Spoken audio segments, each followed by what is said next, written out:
Good morning! Madilim pa. It is 3 in the morning.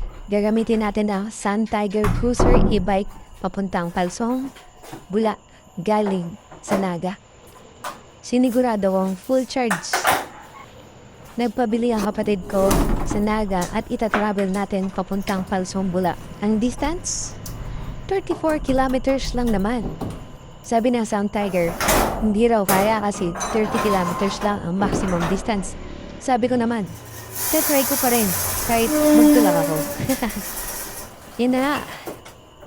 Nilabas na natin sa kanyang garahe ang e-bike para masimulan na ang travel.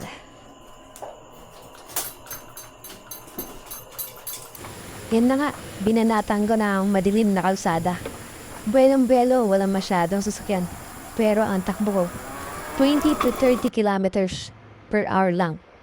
Sa gilid lang ako ng highway kasi ang daming mga malalaking sasakyan ang mga umu-overtake sa akin. Ito ang tinatawag na wala kang magawa at mapipilitan kang i-chill ride kasi napakabagal niya. Simula sa madilim na kalsada hanggang sa abutan ako ng bukang liwayway. Hanggang sa abutin tayo ng sikat ng araw sa kalsada.